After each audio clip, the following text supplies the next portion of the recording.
Interdiction du port du voile à l'institution Sainte-Jeanne d'Arc. Les filles voilées mènent elles-mêmes le combat. Rassemblement ce matin devant l'établissement. Bonne nouvelle pour les nouveaux bacheliers, ils seront tous orientés dans les universités publiques. Le dialogue politique, il n'y a pas encore consensus sur le mode d'élection des adjoints au maire, des vice-présidents de conseils départementaux et sur le bulletin unique. Des questions renvoyées à nouveau en comité technique. Les exigences des travailleurs de la SDE, ils veulent 15% du capital de la future société de gestion de l'eau et non 5% comme le proposent les autorités.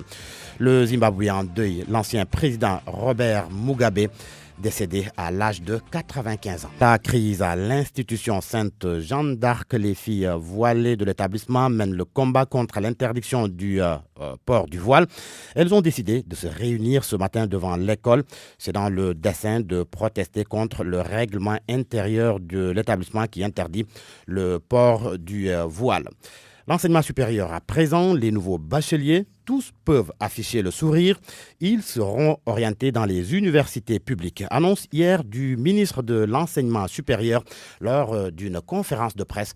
Cheikh Omar Anne au micro de Abdou Diouf Diagne. À l'issue de nos échanges et conformément à la décision du gouvernement du Sénégal d'orienter l'ensemble des nouveaux bacheliers 2019 dans les établissements publics de l'enseignement supérieur. À ce jour, sur les 57 130 nouveaux bacheliers, 52 200 ont déjà effectué leurs inscriptions, terminé l'ensemble des infrastructures relatives au programme d'extension des universités, de terminer la construction et l'équipement des centres laboratoires scientifiques, de terminer et réceptionner 7 ENO espaces numériques ouverts. Le gouvernement a retenu de respecter ses engagements au plan financier avec les établissements privés du supérieur qui accueillent des bacheliers que l'État y a orientés. Nous allons aussi continuer au cours de ces 2 prochaines années à solder et à régler les factures des étudiants de 2017 et 2018 qui sont déjà orientés dans ces établissements. Dans le monde syndical, les travailleurs de la Sénégalaise des eaux continuent de réclamer 15% des actions de la nouvelle société Suez qui doit remplacer la SDE. Ils estiment le montant à 600 millions de francs CFA. Ces agents ne veulent pas des 5% proposés par le ministre de l'eau et de l'assainissement. Ils l'ont dit hier lors de leur assemblée générale. Mamadou Oumarba. Les travailleurs de la Sénégalaise des eaux veulent 15% des actions de la nouvelle société. Pas question pour eux de prendre les 5% ajoutés, encore moins de les partager. Iliman Diouf est le coordonnateur du cadre des syndicats de la SDE. Le cadre ministre Boubeycham nous a dit que le gouvernement accepte d'augmenter de 5% les 5% qu'on avait dans le DAO. Ils ont ajouté une conditionnalité qui est inacceptable pour nous, travailleurs de SDE. Nous, travailleurs de SDE, nous réclamons 15%. Ils ont fait un début de solution, mais ce début de solution est presque nul. Ces travailleurs refusent d'être les victimes collatérales des différends qui opposent la SDE et le gouvernement du Sénégal. Le contentieux né de l'attribution provisoire du contrat à Suez que SDE est en train de mener au plan juridique avec le gouvernement du Sénégal ne doit pas en aucune façon impacter négativement sur le personnel. Les syndicats de la Sénégalaise des eaux n'écartent pas de continuer le combat dans la rue si le gouvernement n'accède pas à leur requête. Le vaccin contre le tétanos et le sérum introuvable dans plusieurs pharmacies. La situation dure depuis 3 mois maintenant, selon certains pharmaciens. Pour d'autres, le vaccin est disponible, mais le sérum est en rupture de stock. Aminata Dieng, reportage. Le constat est général. Il y a bel et bien rupture du vaccin et du sérum antitétanique. C'est une alerte lancée par un pharmacien qui n'a pas voulu se faire enregistrer et se désole de ne plus satisfaire cette demande. D'autres que nous avons rencontrés ont refusé de piper mou. À la grande pharmacie de Sam, le médecin nous confirme la pénurie du vaccin et du sérum, mais dit ne pas avoir le temps pour s'exprimer. Plus loin, à la pharmacie El Mansour, 6 sur le boulevard Dial Diop, la réponse est la même. Ils sont restés des mois mois sans avoir le vaccin ni le sérum, mais pas d'enregistrement. Enfin, un responsable de pharmacie qui accepte de nous parler. Le sérum antitétanique et le vaccin. Oui, c'est vrai que ça fait un moment. À notre niveau, nous, on n'a pas le SAT, le sérum antitétanique. Mais par contre, le VAT, on l'a. On a le VAT. Le vaccin est disponible, mais le sérum, ça fait un moment qu'il n'y en a pas. Cette rupture du sérum peut avoir des conséquences sur les patients atteints de tétanos. Le sérum antitétanique, c'est pour lutter contre le tétanos. Donc si le sérum n'est pas disponible, évidemment que si on a un malade qui est atteint par le tétanos, ça sera difficile de le guérir. Nos tentatives pour joindre la directrice de la pharmacie nationale d'approvisionnement sur la question sont restées vaines. RFM, la radio de toute l'actualité. En politique, le comité technique mis sur pied à l'issue du dialogue national ne s'est toujours pas accordé avec les acteurs politiques sur le mode d'élection des maires, des adjoints aux maires et des présidents de conseils départementaux, mais également des vice-présidents, mais également sur le bulletin unique. La commission va poursuivre son travail pour soumettre une meilleure proposition à la prochaine plénière. Une réflexion plus approfondie, c'est ce que demande le pôle de l'opposition au comité technique. Déthié Fall en est le coordonnateur. L'opposition est pour l'introduction du bulletin unique à tous les types d'élections. L'opposition également a proposé à ce que les adjoints au maire, mais également les vice-présidents du conseil départemental, qu'ils soient élus par les conseillers municipaux et les conseillers départementaux une fois installés. Benoît Ensemble du pôle de la majorité affirme que son camp est resté sur sa faim après avoir eu connaissance du contenu du rapport. Nous n'avons pas été très satisfaits par le rapport qui nous a été donné par le comité technique, puisque nous attendions de ce comité des éléments comparatifs et analytiques sur l'élection du maire et du président du département. La position de la majorité est que le Sénégal, de plus de 200 ans, vote avec le bulletin multiple. Si nous devons changer cette donne, il faut vraiment que nous puissions être convaincus que c'est un plus pour notre démocratie, pour notre système électoral et pour les ressources de l'État. Quant au pôle des non-alignés, il se veut clair. Les maires et leurs adjoints doivent être élus au suffrage universel direct pour respecter le parallélisme des formes. D'après l'instance, le bulletin unique est gage de transparence, de crédibilité et de gains économiques. 7h07, notez ce séminaire gouvernemental qui se tient aujourd'hui et demain.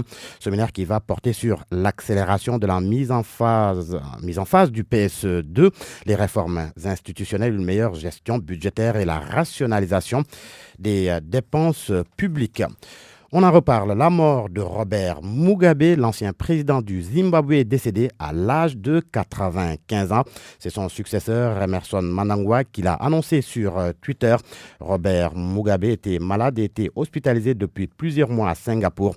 Mais qui est Robert Mugabe? La réponse avec Jean-Paul Ndour. C'est avec la plus grande tristesse que j'annonce le décès du père fondateur du Zimbabwe et de l'ancien président, le commandant Robert Mugabe, déclare Emmerson Mnangagwa dans un tweet. Au pouvoir depuis l'indépendance du Zimbabwe, en 1980, Robert Mugabe avait été contraint à la démission en novembre 2017 par un coup de force de l'armée et de son parti, le ZANU-PF. Il a été remplacé par son ancien vice-président Emmerson Mnangagwa, réélu à la présidence en juillet 2018. Par défi, Robert Mugabe avait un jour promis de fêter ses 100 ans au pouvoir. Né le 21 février 1924 dans une famille modeste, il appartient à l'ethnie Shona, comme 80% de la population zimbabwéenne. Il a reçu une éducation religieuse chez les jésuites avant de s'inscrire à l'université sud-africaine réservée aux Noirs de Fort Hare. C'est d'ailleurs à Fort Hare également qu'il découvre la politique, se montre séduit par le marxisme mais aussi par les écrits de Gandhi et s'engage progressivement dans la lutte contre le pouvoir rhodésien, blanc et ségrégationniste. En 1964,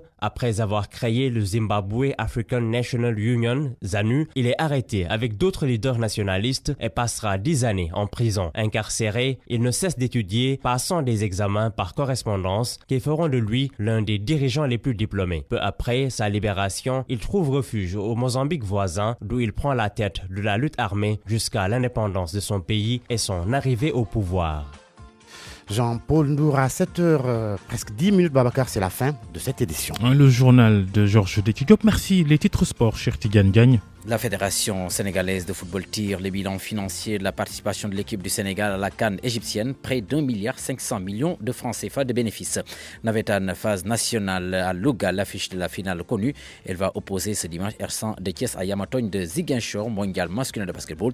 Début ce matin des huitièmes de finale. Merci cher. Bonjour Charles Faye. Bonjour Babacar. À tout à l'heure pour votre chronique comme tous les vendredis sur RFM Matin. La rationalisation des dépenses de l'État avec les restrictions sur le téléphone, mais en même temps des indemnités versées aux ministres et autres hauts responsables de l'État. Nous en parlons et reparlons à 7h40 avec notre invité Maktar Dabo, le patron du syndicat des cadres et employés de la fonction publique.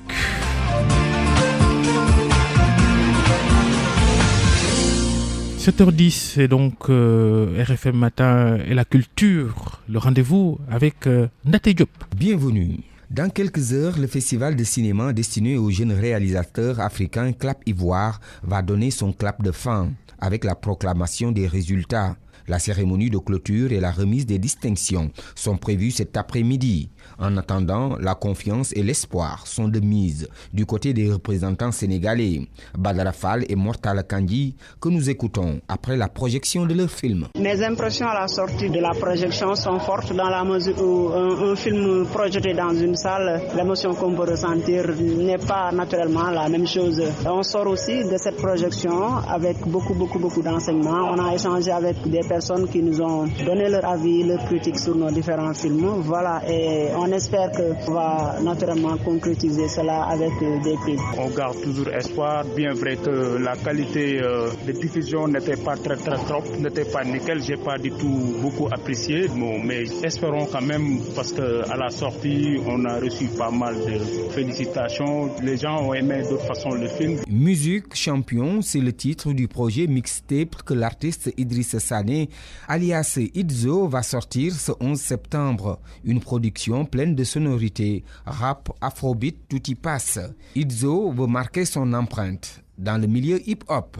Il a rencontré la presse, nous l'écoutons au micro d'Aminata Dieng. La mixtape sera disponible sous forme de CD et la mixtape est composée de 11 titres. La mixtape est 100% thématique, il n'y a que des thèmes.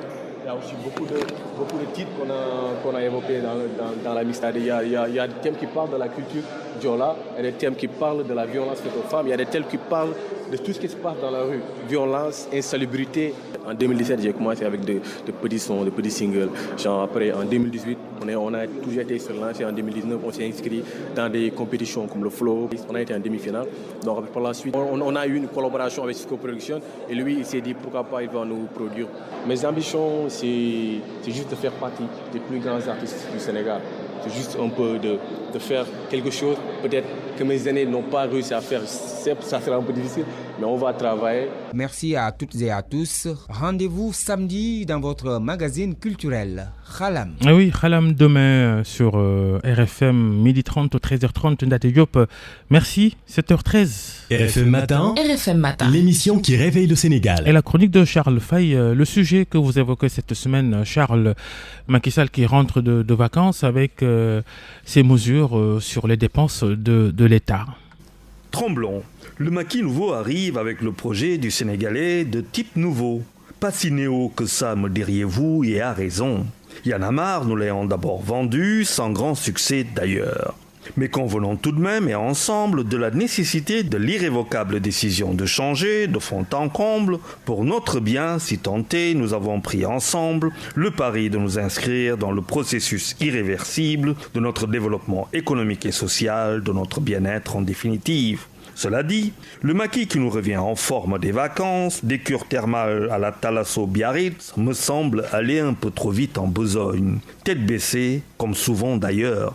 Non pas que je lui manque un brin de respect, loin de là, encore qu'il devrait accepter de recevoir les pots pourris des contribuables qui paient quand même cher la note de prestige, et pas que ça du reste.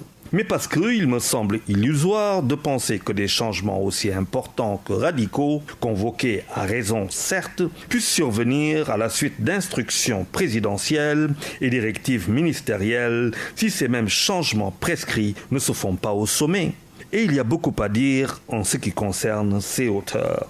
Il est bien de couper aux fonctionnaires les appels sortants, qui plus est aux heures ouvrables, ce d'autant qu'Intranet a coûté bonbon et continue de nous offrir des tranchées béantes sur nos trottoirs. Il est indiqué de taper du poing sur la table pour dénoncer la mafia du permis de conduire, dont la valeur s'arrête au coût du papier et se marchande au prix du sang. Il est salutaire d'opter pour le mode fast track pour accélérer la cadence et anéantir le marché du papier caché, même s'il faut rappeler que le fast track n'est qu'une composante d'un triptyque économique que sont le temps, la qualité et le coût. Mais il est surtout et aussi question de veiller à l'éthique politique. Commençons par exemple par la maison, le gouvernement. J'ai quand même du mal à comprendre que M. Mansour Faye, ministre du Développement communautaire, de l'équité sociale et territoriale et beau-frère du président de la République, truste 6 administrations aux dotations sonnantes. Le PUDC, le fameux programme d'urgence de développement communautaire, le PUMA, le programme d'urgence de modernisation des axes et territoires frontaliers, Promoville, l'énorme programme de modernisation des villes, la délégation générale à la protection sociale et à la sécurité nationale, le commissariat à la sécurité alimentaire, l'agence nationale de la couverture maladie universelle, rien que ça. Je n'ai rien contre le monsieur, mais équité pour éthique, commençons par nous dire les vérités, et celle-ci en est une, à moins qu'il y ait un projet dont nous ignorons tout. Mais bon, faisons confiance au maquis. Après tout, son Nyangal peut être sincère. Juma Moubarak et bon week-end à tous. Merci pour votre sourire, Charles Fay. Merci pour cette chronique. RFM, matin, 7h16.